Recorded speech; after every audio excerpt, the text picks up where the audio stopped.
E aí, galerinha, como é que vocês estão? Tudo bem? Todos bem? Vamos então começar a nossa aula 11 sobre diluição e titulação, que é justamente o tema que a gente estava tratando já, inclusive, na verdade, dentro de um grande tema que a gente já tinha abordado na aula 10, que é sobre soluções. E nesse critério que a gente está vendo esse assunto novo, a gente vai trazer dois conceitos novos para vocês, que se referem justamente a determinados cálculos que vocês, às vezes, podem ser que tenha que ser feito durante algum exercício, e então ele entra como cálculos acessórios, tá? Mas que vocês precisam conhecer o conceito. Para fixar esses conceitos, eu trouxe bastante exercícios para vocês fixarem o que é feito, porque assim, o conceito é muito rápido de se fazer, mas às vezes o raciocínio de cálculo não é. Então vamos começar falando um pouquinho sobre diluição, né? O que é a diluição?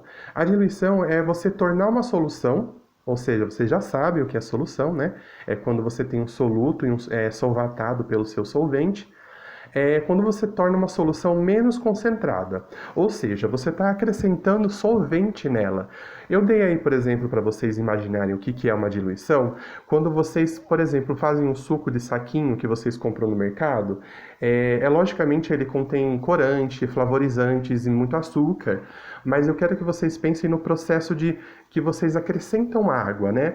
Então, o que é o suco em pó? O suco em pó ele vai ser o soluto, que é o que a gente chama de soluto, enquanto que a água vai ser o solvente, ou seja, aquilo que dissolve o seu suco, e é o que, por exemplo, você obtém aí no meio um suco, vamos dizer assim, concentrado, né?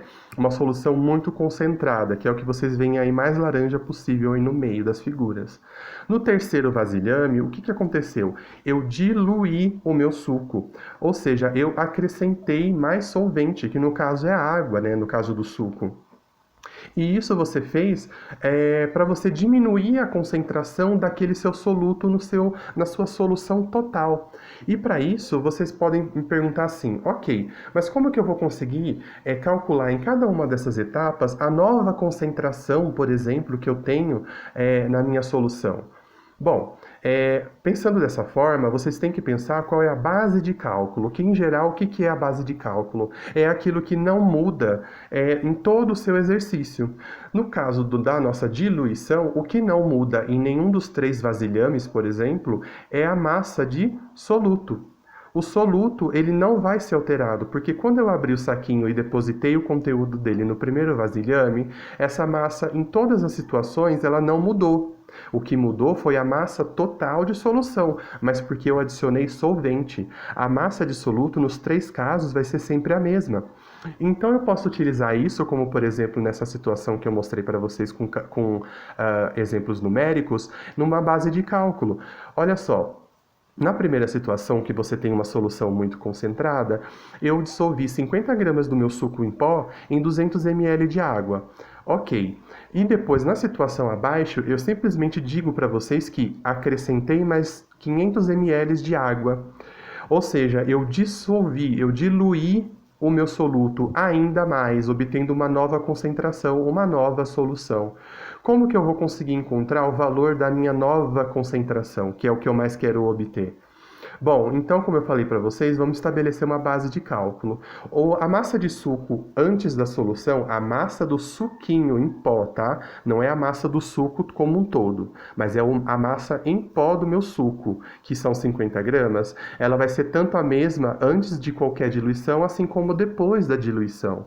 Né? Na situação de cima, continuo com 50 gramas e embaixo eu também continuo com 50 gramas.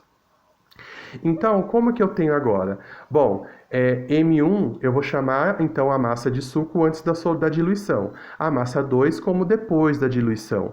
É claro que vocês já sabem que M1 é igual a M2. Bom, e agora uma nova informação. Como que eu sei o que é concentração?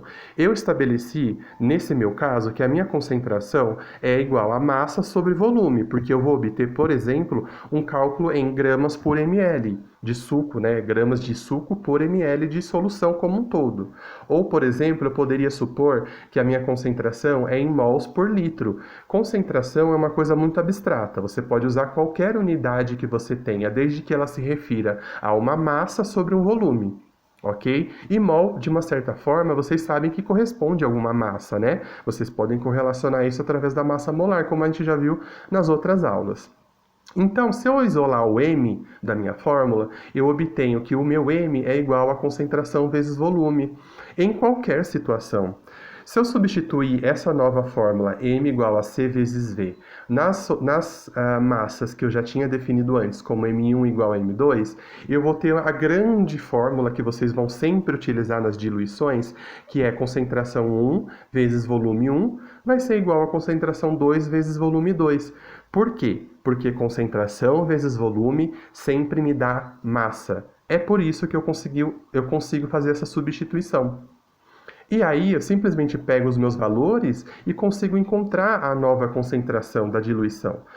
Como assim, Rafael? Vamos lá. O que é a concentração 1, que significa a situação ali à esquerda da nossa tela aqui, mais em cima, né, a solução mais concentrada? Eu vou ter que a minha concentração, então, seriam os 50 gramas de suco em 200 ml de água no total, vezes o volume da minha solução, que no final das contas é igual àquilo que eu tinha acrescentado no início, 200 ml, né? O volume total é isso. Eu desprezei o volume que o pó faz na solução final, tá bom? Desprezei isso. Em geral, vocês podem fazer isso também.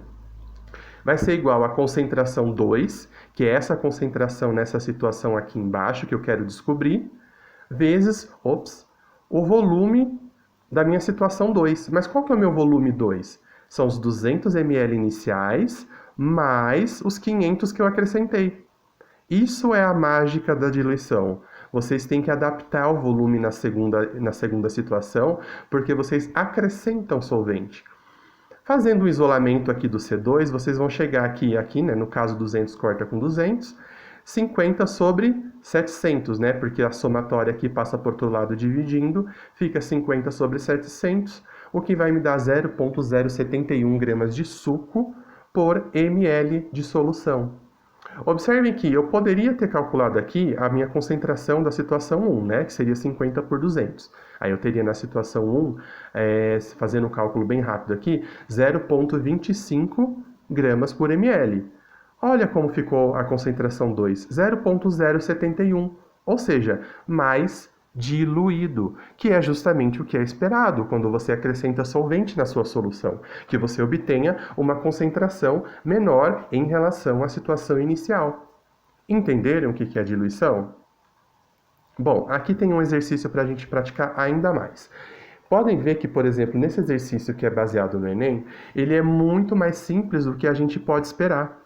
A gente acha que o Enem ele é muito complicado, mas na verdade não é. Ele mistura muito esses exercícios mais teóricos, mais complicados que a gente vê na aula, com alguma coisa mais relacionada à interpretação do dia a dia. Isso que é legal do Enem. Vamos ler pra gente, então? Bom, os acidentes de trânsito no Brasil, em sua maior parte, são causados por erro do motorista. Em boa parte deles, o motivo é o fato de dirigir após o consumo de bebida alcoólica. A ingestão de uma lata de cerveja provoca uma concentração de aproximadamente 0,3 gramas por litro de álcool no sangue. Vejam, uma lata de cerveja vai gerar uma concentração sanguínea de 0,3 gramas por ml. Ok? A tabela abaixo mostra os efeitos sobre o corpo humano provocados por bebidas alcoólicas em função dos níveis de concentração de álcool no sangue. Vamos ali então, temos uma tabela, e aí ele mostra para vocês aí o que cada concentração em gramas por litro de álcool no sangue gera como efeito físico, efeito somático, né? Efeito psicológico, psíquico naquela pessoa que ingeriu o álcool, né? E aí ele pergunta assim, uma pessoa que tenha tomado 3 latas de cerveja provavelmente apresenta. Vejam só, eu tenho o que acontece com uma lata de cerveja. Eu tenho 0,3 gramas por litro de álcool no sangue. Quando eu tomo 3 latas de cerveja, o que acontece? Vejam que a resposta é simplesmente eu pegar 3 vezes aquela concentração, que corresponde a uma lata, e multiplicar isso. Né? Então eu tenho 3 vezes 0,3 gramas por litro, que me dá 0,9 gramas por litro, e aí eu tenho que ir na tabelinha mais à esquerda e procurar o que acontece nessa concentração. Vejam que não tem muito da teoria que a gente aprendeu agora, mas tem o conceito do que é solução, porque ele vem com uma concentração para você e vem um efeito esperado no organismo. Então, essas 3 latas de cerveja, que vão equivaler a 0,9 gramas por litro, vão provocar o quê? Se vocês observarem, 0,9 cai dentro deste intervalo aqui. E o que acontece no ser humano? Euforia suave, sociabilidade acentuada, que significa aquela sensação de que você pode conversar com qualquer um, que você pode ser amigo de todo mundo, e queda da atenção, que significa que você fica com menos processamento neural. Qual que seria a alternativa que seria mais adequada? Obviamente a gente não vai ter exatamente a mesma coisa, né? Porque ele quer que você interprete. Mas a que melhor se assemelha ao que está escrito ali, se vocês lerem, é a alternativa A, que fala sobre queda de atenção, e aí tem justamente isso na minha alternativa e na minha tabela, de sensibilidade e das reações motoras. Ou seja, alteração de sensibilidade ou de reação motora é justamente isso. Você fica eufórico, ou seja, você tem alterações físicas e psíquicas do álcool, relacionadas ao álcool, e também motoras, ou seja, você fica eufórico, você levanta os braços, você fica andando para lá e para cá, de uma forma bastante...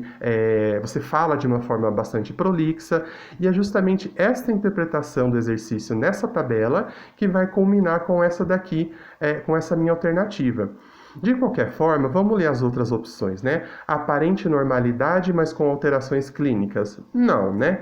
Você não está aparentemente normal. Você tem aí uma série de reações do corpo humano e a principal delas é justamente essa, né? Sociabilidade, euforia, queda de atenção. Não dá para ser aparentemente normal, porque aparentemente normal seria essa linha aqui, que corresponde a uma concentração menor, né? Que é de 0,1 a 0,5. Confusão mental? Não, né, gente? Confusão mental tá aqui embaixo, tá mais uma concentração bastante superior a isso, né, do 0,9 que a gente encontrou. Disfunção digestiva e desequilíbrio ao andar? Não, né, gente? Disfunção digestiva também está relacionada a vômito, o desequilíbrio ao andar está aqui também, mais abaixo. E o estupor e risco de parada respiratória já seria uma causa de morte, né? Não, porque também seria a última das concentrações, né, a mais grave aí possível de ser atingida. Então a gente fica com a alternativa A mesmo, tá bom? Eu vou deixar esse exercício para o próximo vídeo, que eu estou tentando fazer vídeos mais curtos para vocês poderem ver com mais calma, tá bom? Até o próximo, então.